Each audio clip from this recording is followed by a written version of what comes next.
tabs on that. And the second part is going to be how we use our understanding of groundwater, both in general and specifically in Oregon, to provide a technical review of the water right transaction applications that come before the department. I'll say up front that these slides are a kind of curated selection of two previous talks that I've given to our Water Resources Commission, and that was given back in 2016 and 2017, so a few years ago. But I thought it important in this context to give all the ALJs and the other folks in this presentation kind of the same information that we have had out in the public domain for, at least 5, sometimes 6 years. I'll also note that I turned the second half of this presentation into a voice-over PowerPoint for certified water right examiners as the training for them as well. So this information has been out in the world is the point I want to make, and it's general and something that we try to get out to as many folks as possible. So I appreciate everyone's interest. Starting with this NPR transcript, because Nina Totenberg thinks that apparently groundwater is sufficiently boring that Justice Alito didn't even ask a question in a recent Supreme Court case a couple months ago. I hope that won't be the case for anybody here, because groundwater is near and dear to my heart, and I think it's pretty exciting. So I apologize. I had earlier commitments. I didn't see how the earlier sessions went in this training. Before I jump in, does anybody have any requirements or requests? Folks are, of course, welcome to jump in at any time with questions.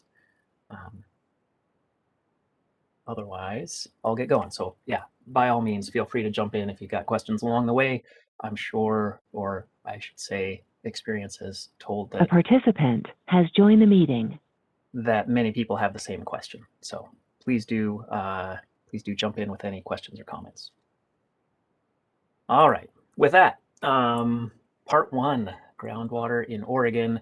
I should also say that all these slides that I'm about to show have been supported and put together by data collected by our groundwater section staff. We're currently 10 physical people, but after the last session, we are 21 positions that we are eagerly trying to fill.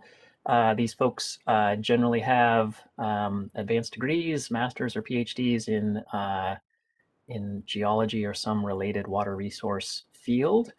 And again, we are kind of applied hydrogeologists in that we both collect the data that you're going to see in these presentations. We analyze the data, as you'll see some analysis, and then we apply it, as you'll see in part 2. All right, so with that, the most general, groundwater 101. Oh, I take that back. I wanted to make one other note. I'm not sure if we already have or if we are going to provide you with this document, this adjudicating groundwater document that was put together by the National Judicial College, is going to contain essentially everything that I present here in the general section, and quite a bit more.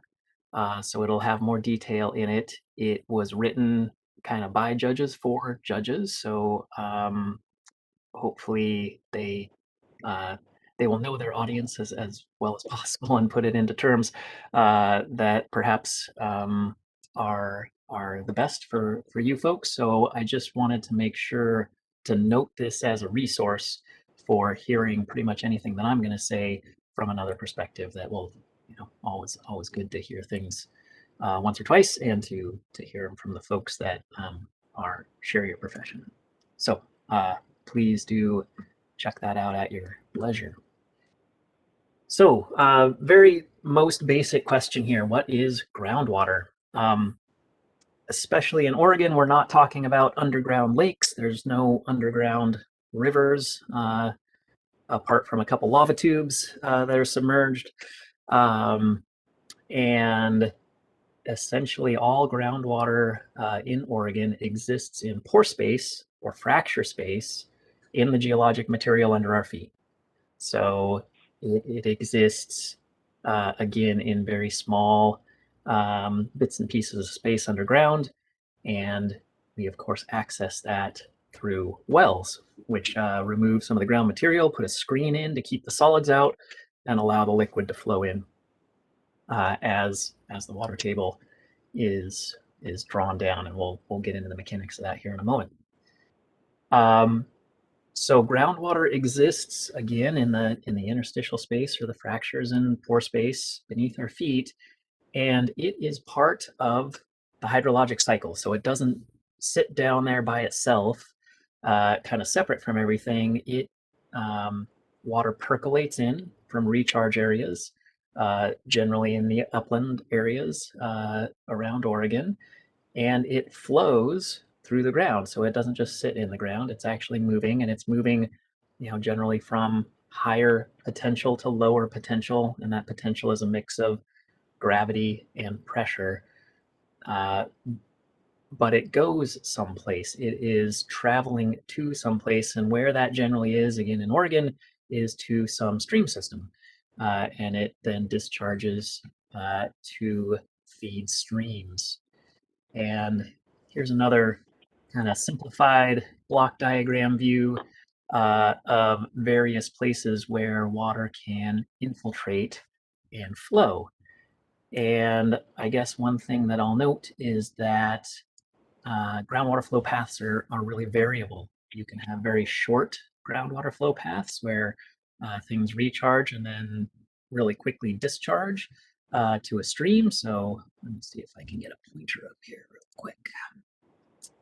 So maybe in this block diagram, maybe that's this small flow path. Precipitation here infiltrates in and immediately goes and discharges to a stream.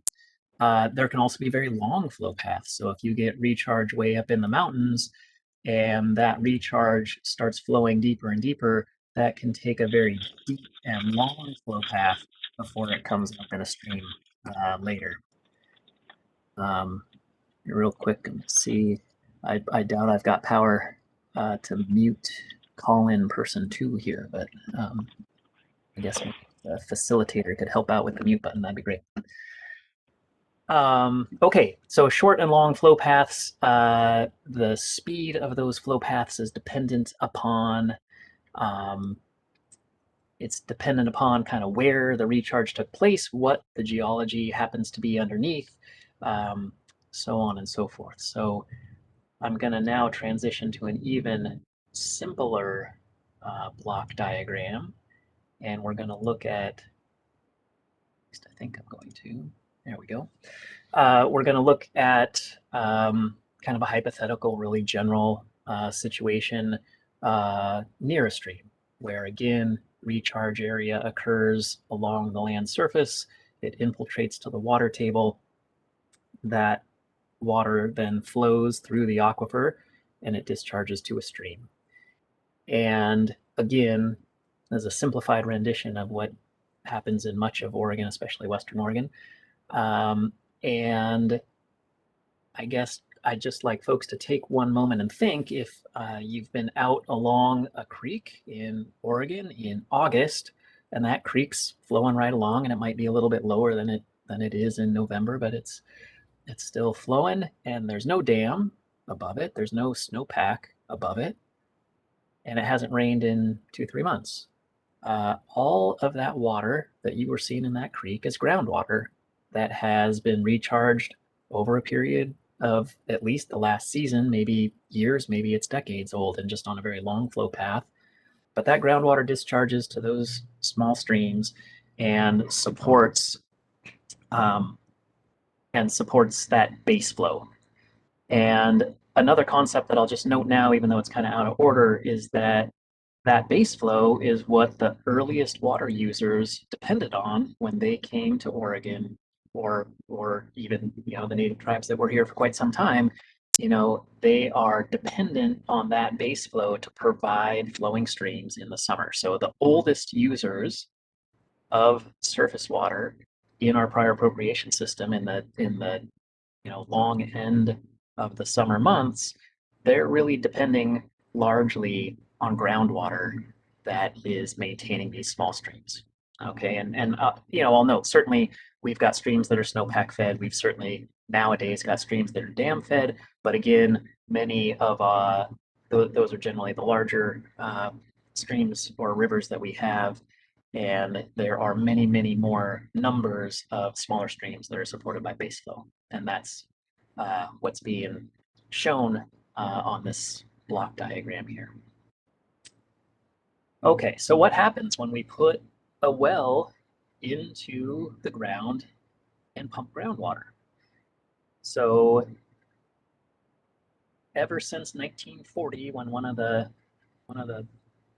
primary developers of groundwater theory was working at University of Arizona and with the USGS, C.B. Tice said, "Hey, what's the source of water to wells? Um, you can only really get water from along this flow path that's part of this groundwater cycle. And so if you had a system before groundwater development, before wells were put in, where water was being infiltrated, flowing through the groundwater system, discharging to surface water, and then you start pumping that groundwater, what are you really doing? Well, you're there is some dynamic storage in the aquifer, and you can see here that the water table, or the saturated portion of the aquifer, is being drawn down toward the well. So especially in early time, there is some component of removing this dynamic storage from the aquifer. So this kind of cross-sectional area that used to be saturated, that's now gone into the well. Once you do that, you lower the pressure in the aquifer, and that's what allows flow to go toward wells, right? It's groundwater, again, it flows along a potential, just like heat goes from high heat to low heat, electricity, high voltage to low voltage, um, and groundwater from high potential, which again is elevation plus pressure, to low potential. So by pumping that well, you create the low potential and you draw water into it. But that water was otherwise going to the stream, and now you've basically cut off this flow path, right? So in this case, the water table is still as it was, before development, and there's still some flow to the stream. So the stream's not seeing impact at early time, but you can see that over the long term, this is captured water that would otherwise flow to the stream. And so we'll take another step forward in time, and we'll see that after some time, that cone of depression now runs out and intersects the stream. And now the gradient is reversed. So now the level of the stream is higher than the water level in the well, and you'll actually pull water out of the stream and toward the well.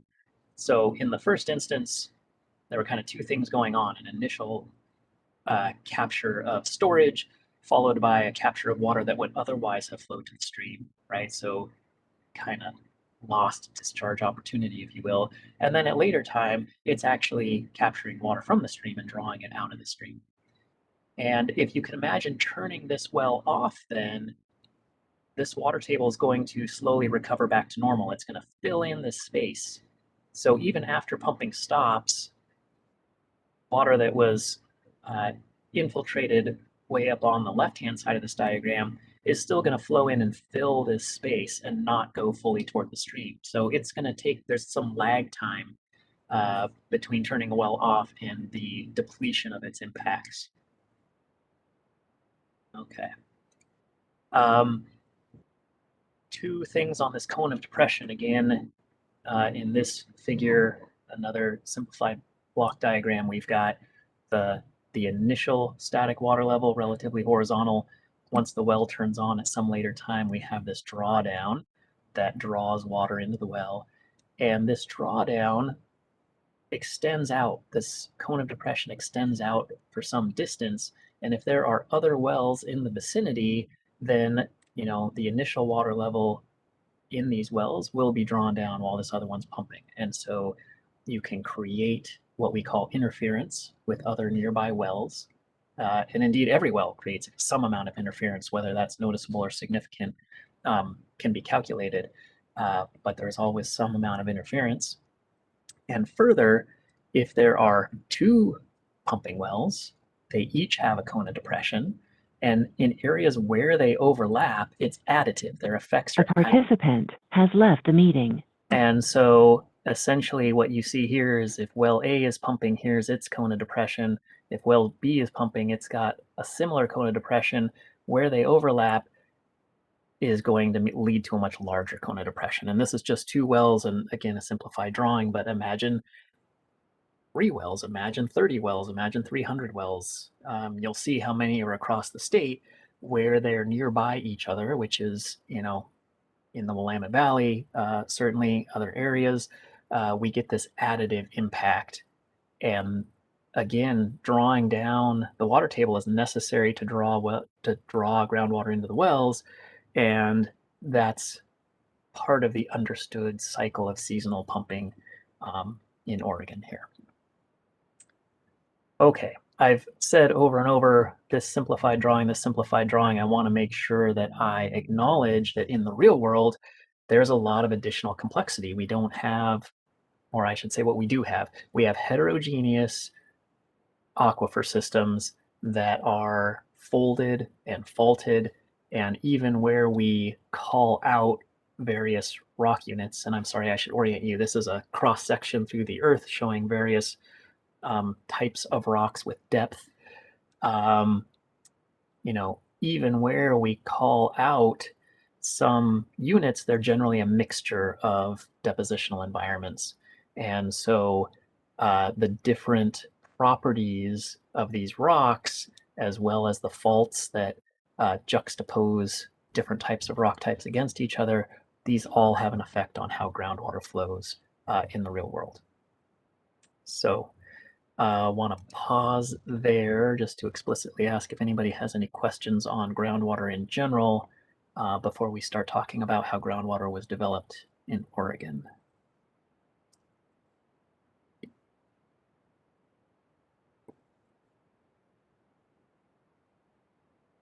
All right, we'll move on. But if you do have questions, again, feel free to jump in anytime.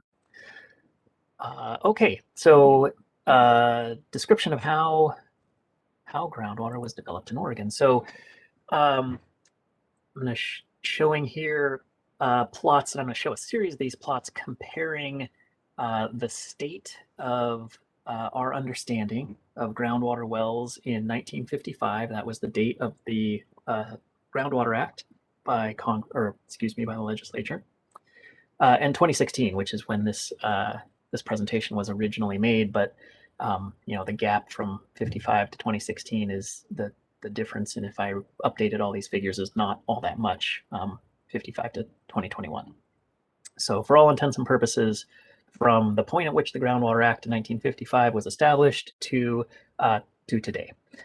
And back in 1955, we had an understanding of about 4,660 well logs, but we didn't require well logs to be submitted to the department before then. So if a driller went out and drilled the log, we just generally wouldn't know about it, especially if it was for an exempt domestic use. So fast forward to today, and we have more than 250,000 well logs. And again, that's just some portion of what actually exists out in the world. Rough best guess from our well construction folks is that maybe that's 2/3 of what's really out there. So you can see that the density generally follows population density for where the development is, as well as kind of land use, right? Not a ton of wells up in the Cascade Crest where there's not a lot of folks living, and also some density in our agricultural areas, right? Fort Rock Basin here in the middle, Harney Basin, Bend and Deschutes Basin here. So, a fairly apparent development pattern. From the perspective of groundwater use, I've put these bar graphs up. The blue bars are the percent of water wells by type. So of all the roughly 250,000 water wells, 88% are for domestic use, for household use, and 7% are for irrigation use, and then smaller percents on down the line. The red bars show percent of use by type. So of the estimated use from all these 250,000 wells, while domestic well users have installed the largest number of wells, their use is relatively small, only 3% of the total. Whereas while irrigators have installed far fewer wells, they're much larger wells, and the total groundwater use is about 90% for agriculture, 5% for community, that includes municipalities, and then smaller percentages for other uses. So exempt use domestic wells, lots of wells, little use, generally permitted through the water rights system, not generally, all should be always permitted through the water rights system, irrigation wells, relatively small number of wells, relatively large percentage of use. And so water right wells, the first set of figures that I showed you was all wells or all well logs we had. These figures show just points of appropriation. A point of appropriation is our kind of, I don't know, technical jargon term for a well that produces water that is permitted under a water right. In 1955, these wells were all on kind of known groundwater uses. So again, at the time that the Groundwater Act of 55 came in, and we were starting to adjudicate these basins and understand where people had use that would fall under permits, and we're asking people to file their claims so that we knew where they were and what their claim priority date was. Most of those wells, you'll recall from 2 slides back, we had known about 4,600-ish wells. Almost all of those were because people told us, hey, we're pumping from a well in this location, since this date, and this is how much we're using. So that was our state of knowledge. Fast forward to today, we've got about 25,000 wells that are on permitted rights. Some development patterns, right, as you would expect. So I'm going to compare and contrast kind of the total wells by the total water right wells again. This kind of follows from the bar graph, right? Irrigation wells were 7%, community wells were something like 5%. So, roughly 10-ish% of the wells were requiring a water right. So on the left, we've got our 250,000-ish total wells, or excuse me, that's on your left. On the right, we've got about a tenth of that, about 25,000 water right wells. Development patterns are much the same, but I guess some things I'd point out is there's a pretty large density here in Douglas County, Roseburg area. Lots of folks relying on exempt use domestic wells, not a whole lot of ag due to topography, water availability perhaps. So there's a few areas like that you can pick out where there's a lot of kind of rural settlement. Coastal areas are another place where you see that a lot more exempt use domestic than there are actual permitted wells for irrigation and other uses. All right, so that's the real general overview of how groundwater has been developed since the Groundwater Act of 1955.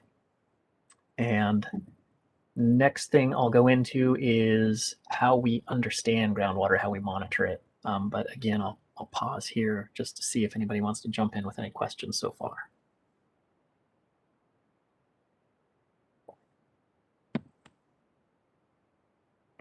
All right. So how do we understand? How do we monitor? How do we measure? Dominantly, we understand the state of the groundwater resource in Oregon through looking at observation wells. So these are wells that we have visited a number of times and have gathered water level data over time to understand how far below the ground surface is groundwater, and is that changing over time? And again, this data is collected. These wells we're showing here excuse me, our wells that our hydrogeologists and our field hydrotechs and assistant water masters measure. We also have data that comes in from permit conditions that's user collected and reported. So this is kind of a subset of everything we have, but these are the wells that we've generally have the longest record. And once we gather that data over a long period of time, we plot it up in what's called a hydrograph. And I'm going to, in this next portion of the talk, I'm going to show you a number of hydrographs that show kind of different influences on the groundwater system over time, but they're all going to look roughly the same. So I'm going to note the well location within the state up in the upper left. There's going to be a well log ID at the top that identifies this well from our database perspective. On the x-axis here is time. So this particular hydrograph, we started taking water levels, looks like back in 1963-ish. And again, this talk was originally made in 2016, so many of these go on now to 2021. I always like to point out that just like trees, the best time to establish an observation well and start taking water levels was 50 years ago, and the next best time is today. So we're always looking to expand this network, gather more information, but really the longer the record, the more valuable this data is, because we can see how things have changed over time. And really what we're concerned about is not necessarily where it is today, but how it's changing and what it's going to look like tomorrow. So we've got two y-axes on these plots. The one on the left here is groundwater in feet below land surface. So this is showing that these water levels have fluctuated between about 100 feet below ground surface. Well, I take that back. About 97 feet below ground surface and about 120 feet below ground surface. Right, so that's the general range. On the right-hand side, we give groundwater elevations that have been normalized to feet above mean sea level. So if you know the ground surface elevation and you know how far below the ground water level is with your measurement, like this is the direct measurement, right, is how far down is it, then you take that and subtract it from the elevation, and you can compare and contrast water levels between wells this way. So that is the general outline of what we're going to look at here in the next several slides. So same well, just less busy with the description. So this well, which is located just on the east side of the Cascade Range in Deschutes County, receives groundwater recharge from the Cascades. Water flows down toward a regional discharge point in the Deschutes River, might be flowing toward the Metolius River and the spring systems there. And we can see, again, this water level has fluctuated about 23, 25 feet over several decades. And it's generally showing an up and down cycle that happens to be responsive to climate cycle over time, right? So in periods of wet years, such as in the 70s, water levels will gradually rise over time. In drier years, we'll see a decrease, and we see this kind of continuing just up and down and up and down. This, even though the water levels are fluctuating up and down and up and down, we would call this stable water levels, right? They're in dynamic equilibrium with the climate and the climate cycles and the precipitation patterns. So we'll start to contrast that in the next several slides. So here is a well in Lake County. So a little further south, a little further away from the Cascade Crest. We can still see these general cycles. So generally rising in the 70s, we've got the same dip. We've got up and down and up and down. So that's the climate cycle, but we see that, first of all, it's more subdued than we saw in the Deschutes well, right? Like these changes are not anywhere near as drastic. They're on the order of a couple feet, not tens of feet like we saw in the Deschutes. Yeah, go ahead. Question actually going back to the one in Deschutes. Mm-hmm. Is it making a difference, the quickness of the snowfall melt in these latter days compared to the way it used to be, as far as how the groundwater is affected? Mm. Um, Likely, but we can't say for sure. So we'll need a few more years of really understanding kind of the speed with which the snowpack melted, and we have that information, and compare that to the response we see. Um, in a theoretical standpoint, it's like, well, if more water falls as rainfall than snow, over the cycle, does that allow it to run off faster? And so we get less chance for infiltration. That's kind of one side of the spectrum. Um, and the other is, well, yes, but the Cascades are so young and so permeable that we're probably soaking that in anyway. So are we actually getting more because we aren't getting the direct ablation, the evaporation of the snowpack, right? So uh, kind of the potential drivers are mixed for positive and negative, and we just don't know yet. We haven't seen, and um, I think that is a great area of research for university folks to dive into, and we'll certainly collaborate with them on doing that.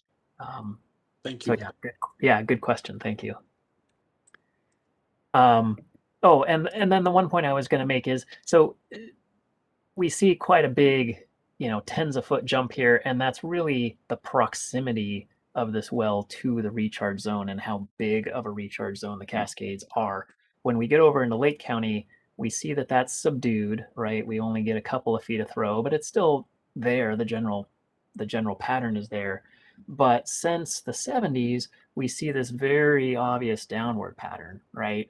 And so even though we can still tell that climate cycles affect this well, this drawdown over time is associated with development of irrigated agriculture in this area of Lake County. So we see some well withdrawal impact in that hydrograph. And changes in the slope can tell us about changes in intensity of groundwater development.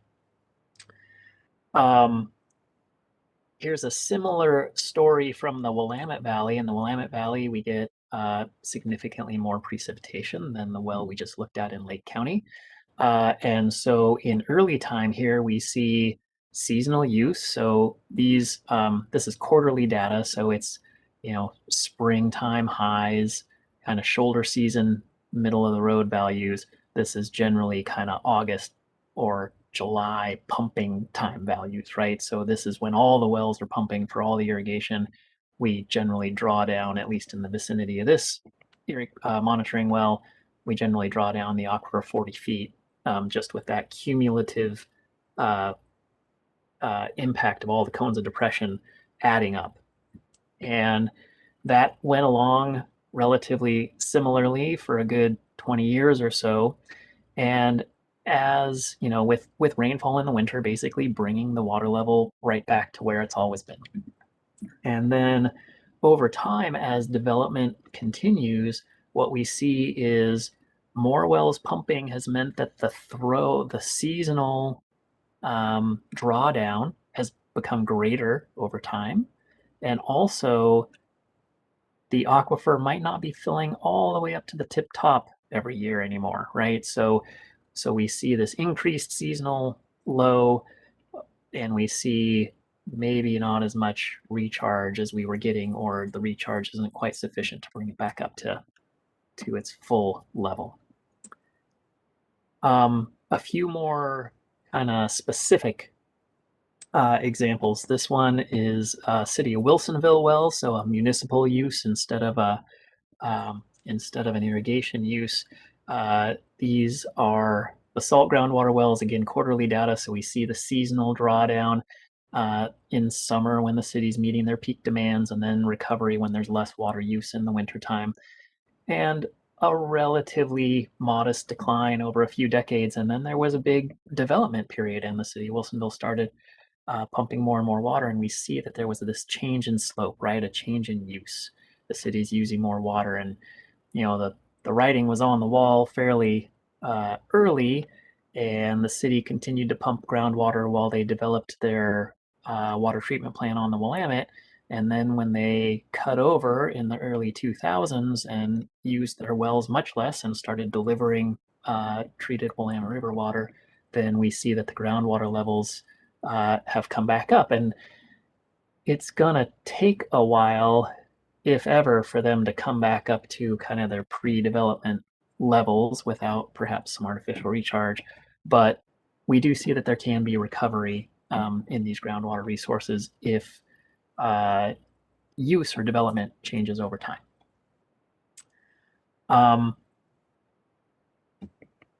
Somewhat similar story.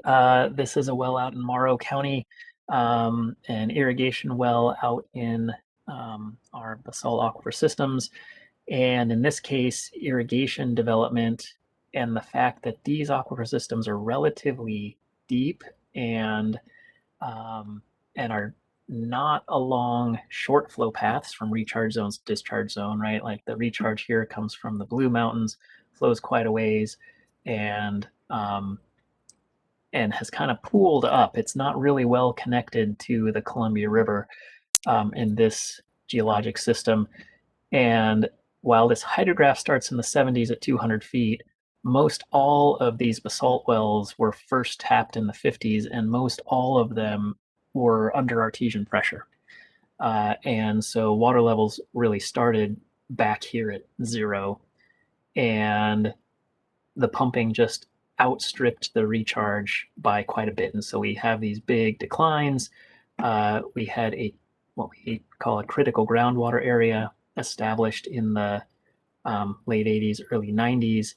And in the case of this well, that again kind of flattened our decline to less than it was before, but we still haven't solved the problem here.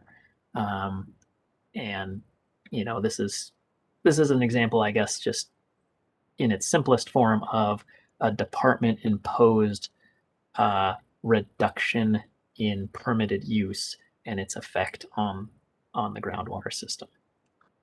Have a very similar story with municipal pumping back in the valley again. This is Cooper Bowl Mountain area in Washington County.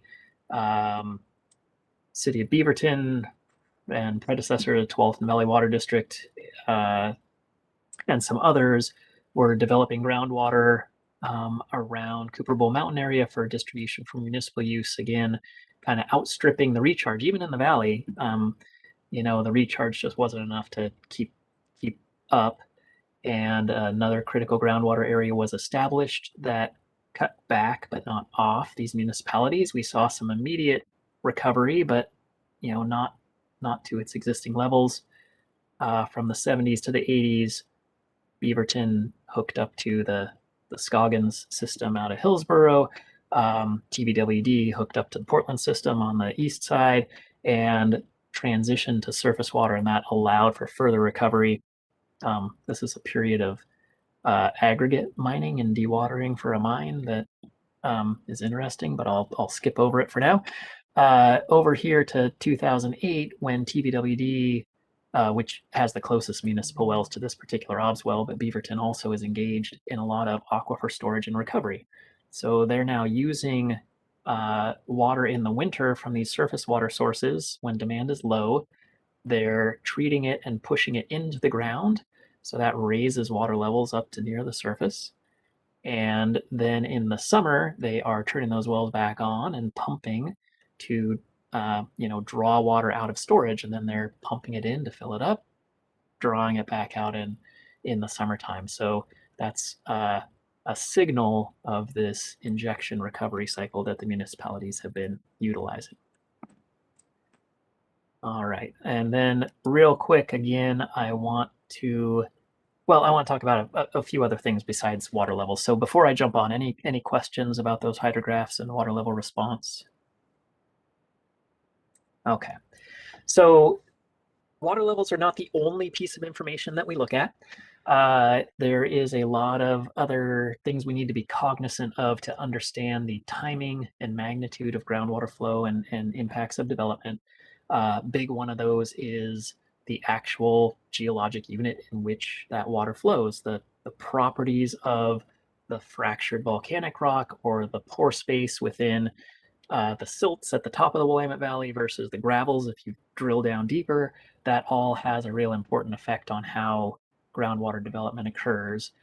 And we get that information generally through historic, detailed studies, I should say historic and ongoing, detailed studies that have gone on across the state. And so this map shows all these shaded areas or areas of of intense study that results in some publication.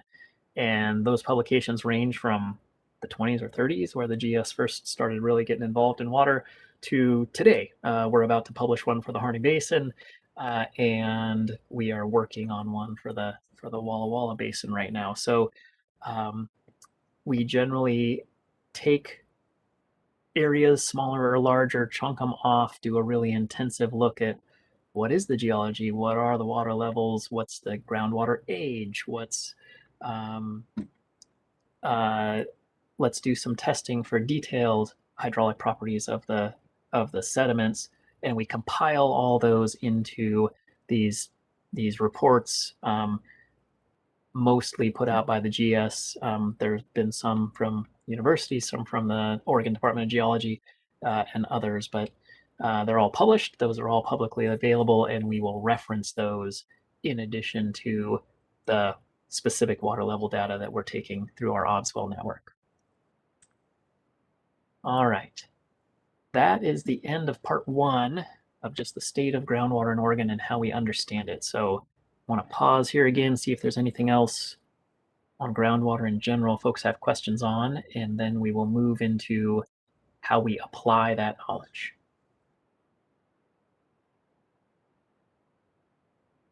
Do a time check here too. 45 minutes, that's just about right. So that's good. All right, well, let's move on then to how we as the groundwater section contribute to review of an application for a new water right. I believe earlier in the day, you probably already saw this figure about the permit application process. And what I am going to talk about now in the next deck of slides is just a tiny little corner of the initial review here. So I want to make sure that I acknowledge that, again, we're giving a technical consultation, if you will, and that, a lot of additional work goes into the initial review and application and the post final order and the final order and the contested case. I guess this is where y'all are most involved. So again, some of this might be a review from this morning. We start with the public interest presumption that the department shall presume that a proposed groundwater use is going to ensure the preservation of the public welfare, safety, and health if it meets 4 criteria. If it's allowed in the basin plan, so have we planned for it and is it compatible? Is water available for further appropriation? So with all the other water rights that have been issued in the area, is a new use still available? Is there still available water to use? Will there be the potential for it to injure existing water rights? So again, we're in a prior appropriation. The senior user has the right to the water. We don't want to issue a new junior water right if we have a good idea or our best understanding is that that's going to injure a senior user, right? Better to not issue than it is to try to issue and then enforce with our 20 some odd water masters across the state trying to manage 25,000 groundwater rights plus all the surface water rights that I think sum up to something like 90,000 rights total, right? So it's a lot for 20 people to do. Better for us not to issue in the first place if we are going to lead to injury of a senior user. And lastly, does it comply with other rules of the commission? So over time, the rule books, we have this slide that we show often to the legislature of our rules from the 20s, and the books just keep getting bigger and bigger, and I suspect that's how it is with your jobs as well. So there's a lot of rules over time that have been developed that we need to make sure the use is compatible with. So the way in which we, again, as a group of hydrogeologists, and I should say a little bit more, um, our hydrogeologists generally focus on an area of the state and become expert in a basin, and they're the ones that collect the water level data and assess it and analyze it. Uh, they focus on reviewing all the literature, all the available information for that area, and they also, by way of working in that area, they get to know the people that use the water and the stakeholders and what have you. Um, but as it is, that means that we've got many different people looking at many different areas of the state. We want to have a wholly compatible statewide system for issuing water rights. So we use this technical review form as a tool to kind of do three things. It helps us address all the applicable rules and statutes. So everything in here has a citation. So here we start again with our public interest presumption. We've got our citation, and then we've got a number of fields to fill out with information that relates to what that citation is, or what that rule is. Number two, it documents an evaluation in a similar way. So even though we've got 10 plus people all reviewing a particular, or all reviewing different applications, the assessment is similar. And if a person wants to look at a series of findings, they're all in a similar format. And lastly, this provides consistency to make sure that all of our various hydrogeologists are hitting on all the same topics every single time in the same order. So those are the three dominant uses of this technical review form. The form has 4 sections. We're going to step through each one in this deck of slides. Section A has kind of general information pertinent to the technical review. So it takes the application we receive in the door and it distills out what are the important pieces that each reviewer is going to look at. Section B looks at groundwater availability within a public interest review. That's Division 310 considerations. So we're looking here at, for example, interference. If it, what do we believe the Kona Depression is going to look like from this proposed use? And do we believe that that's going to intersect other senior users and cause issues for them? Section C is impacts between groundwater development and hydraulically connected surface water. That follows from our Division 9 rules.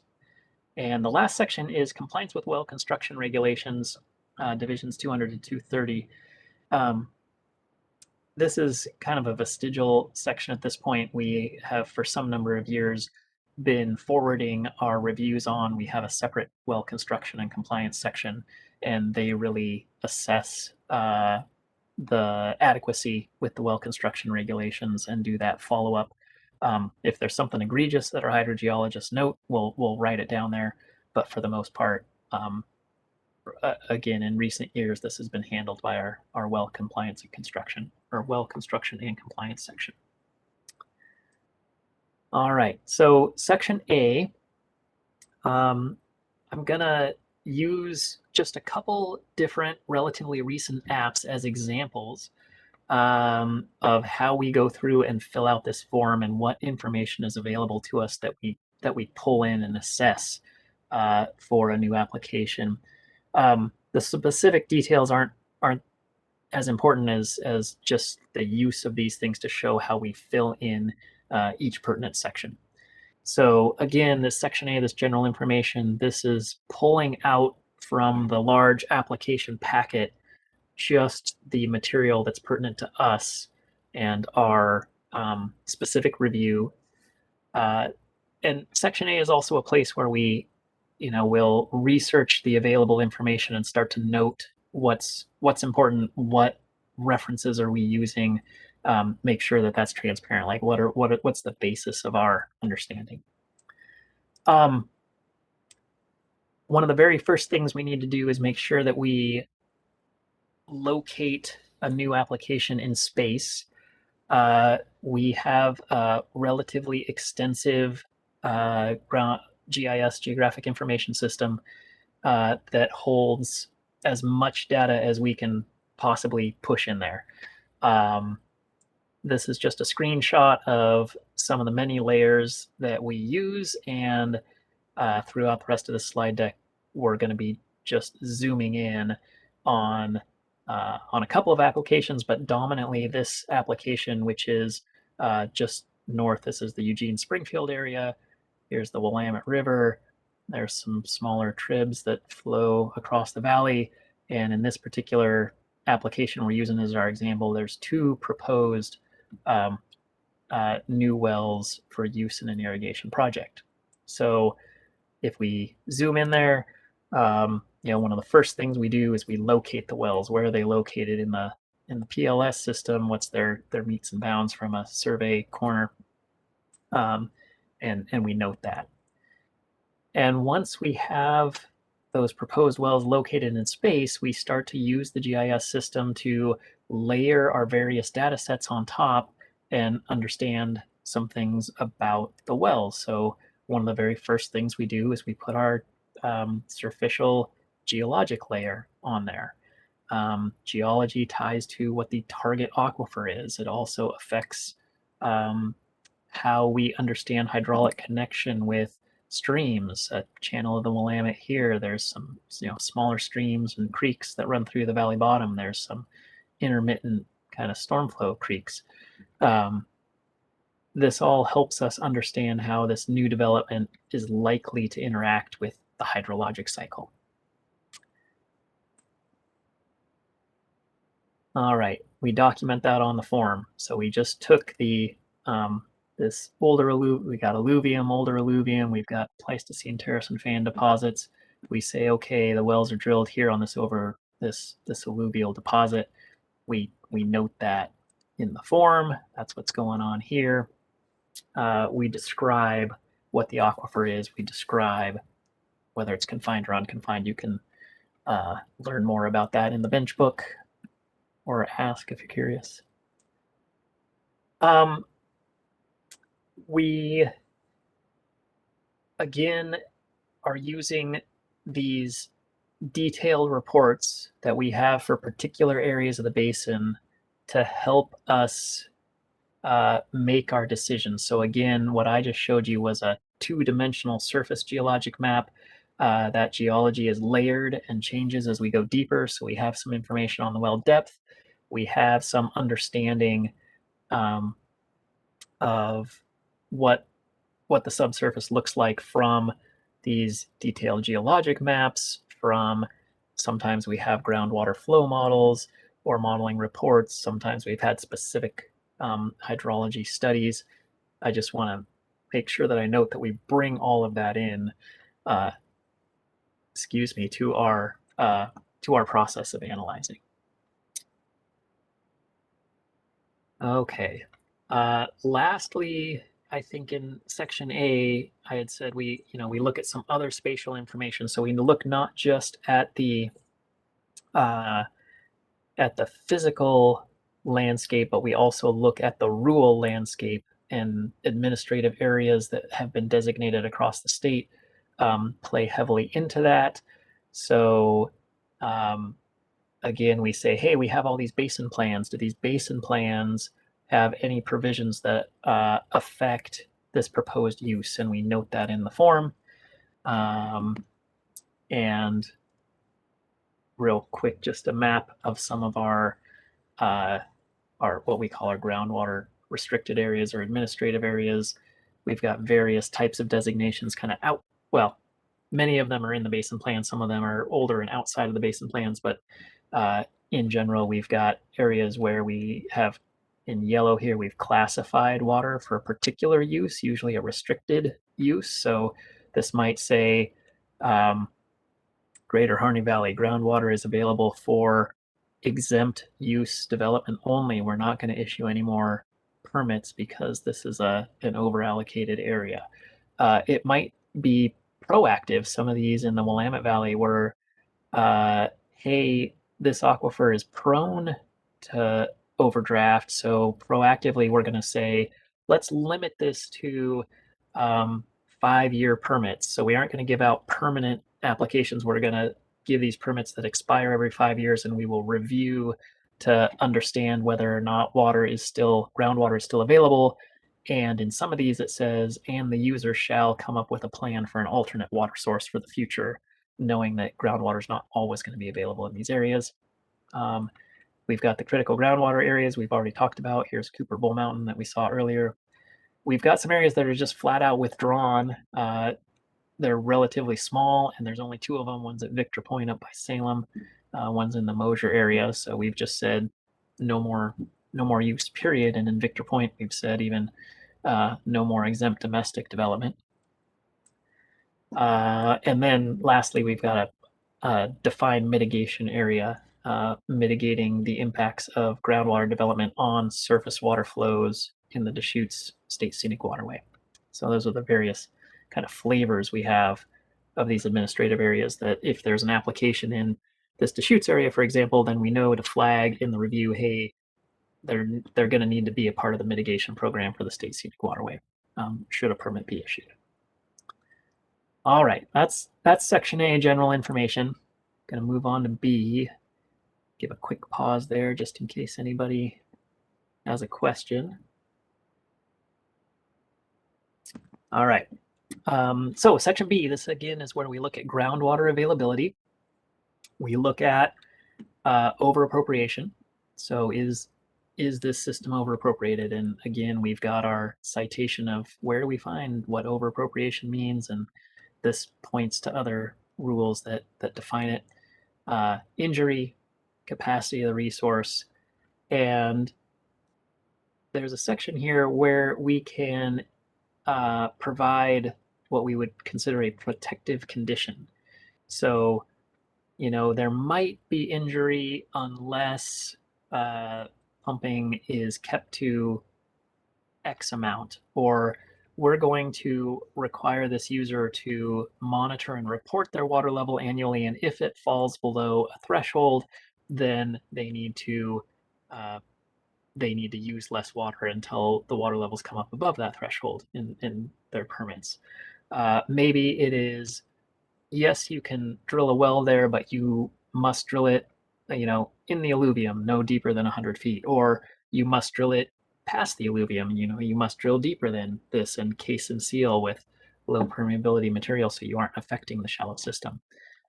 Any number of protective conditions have been put on permits over the years. And then lastly, there's a narrative description down at the bottom here that basically talks about how did we come to these conclusions? What did we look at to define whether or not things were over appropriated? So in this case, we say, there's a permit condition observation well, so that's another permitted right where we've required that they report annually.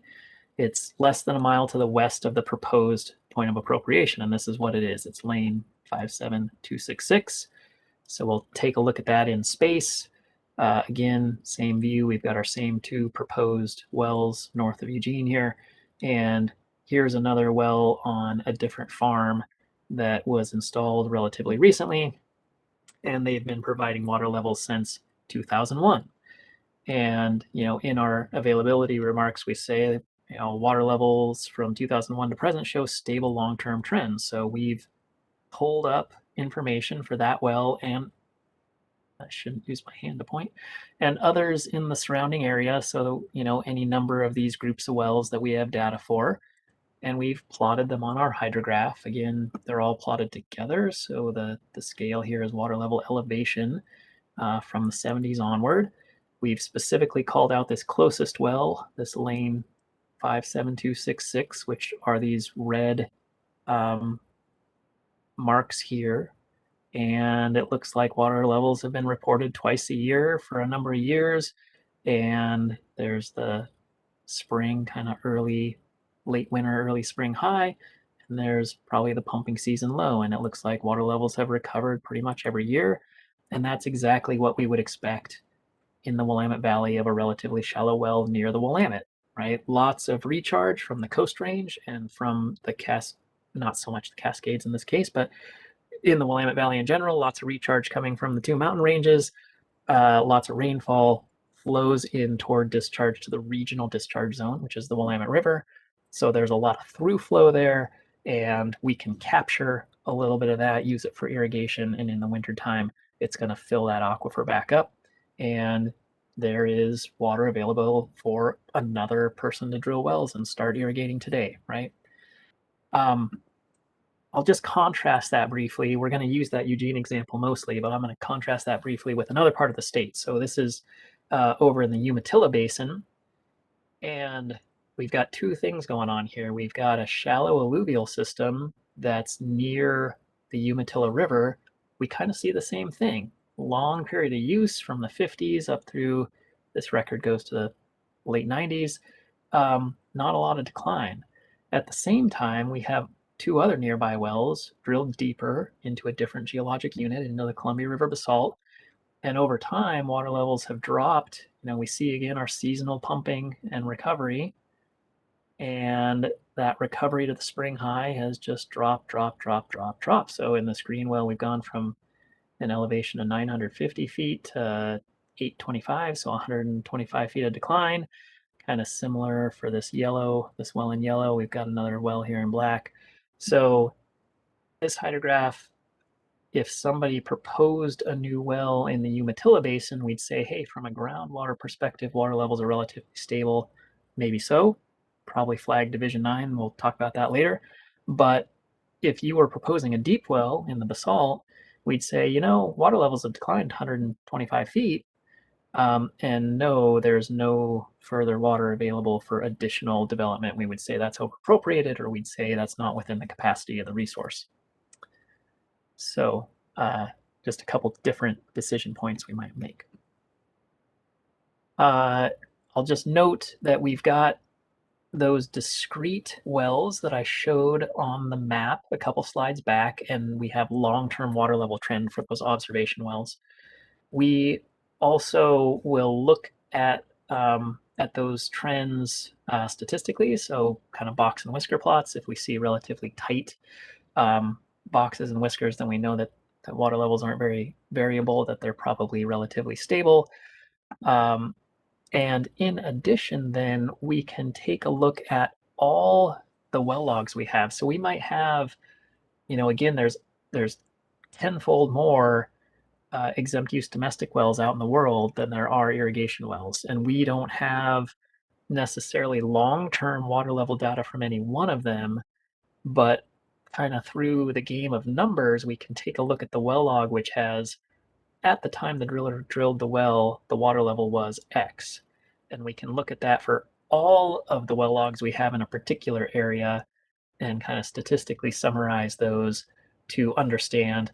So for example, this is our static water level here, feet below land surface, and our frequency from the well logs. And we can see, hey, here's our histogram showing that in general in this area, water levels are about 10 feet below ground surface, which is what we saw in the previous hydrograph, right? That it mixes and matches, but it shows us kind of at a glance, roughly based on numbers, kind of what the general conditions are. So just another source of information that's not our specific water level wells, but kind of gleaning what we can from this law of big numbers information from our well log database. All right.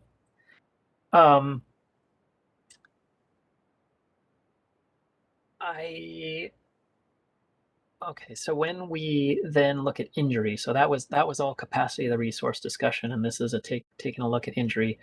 All these little black dots here are other permitted points of appropriation.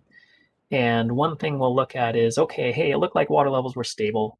It looked like water levels didn't have to be drawn down too much in the summer to induce flow to wells. However, if one of these existing black dots happened to be right up next to this, right? Like say there was a property line right here and some other irrigator had their well right on the property line, and this person that is applying for a water right drilled just across the fence line.